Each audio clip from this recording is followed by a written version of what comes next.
and we're going to be starting from the bottom, and we're going to be working our way up, because if we start from the top down, our brush strokes going down will have a tendency to make the paint run easier. So our brush strokes want to be going up and working up, so there's less likely that our paint is going to run.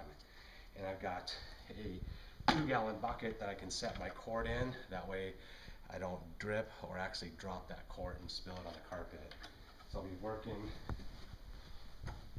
right here. We're just going to be doing this railing cap right here, and I sanded it with a 3M medium sanding sponge, and then I used Jasco deglosser to gloss it so our paint will adhere to the previous painting coat a lot better.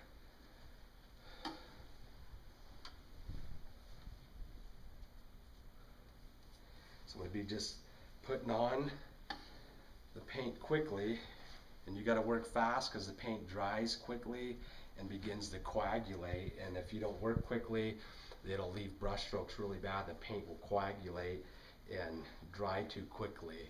So you want to hurry up, get it on there, cover the whole surface.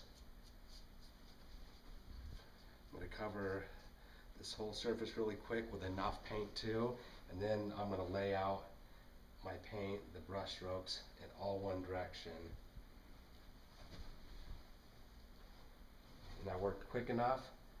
Now the paint's wet enough, and it'll actually flow and gel out into a nice, good, even coat without any brush strokes. Now I'm going to start on this railing and just start from the bottom and work my way up.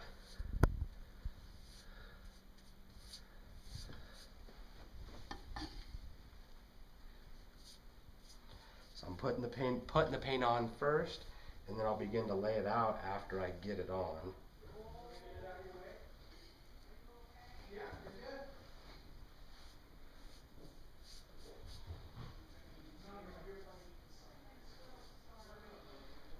So get a section completely covered, and then I'll begin laying it out, moving it up.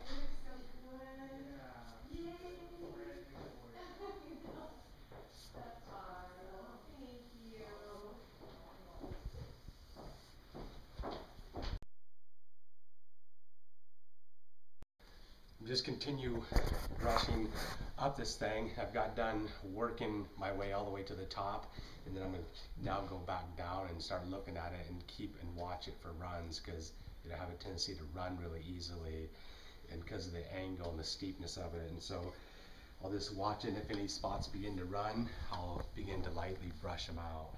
So I had some begin to run along here, and I'm just you got to be really careful because the paint's dry and it's beginning to dry, and it'll coagulate and leave brush strokes really bad. So just keep an eye on it. Hopefully you put a thin enough coat on there that it won't run. If you get it too thick, it's going to run really bad. So that's why you want to get a really nice thin coat that covers very well.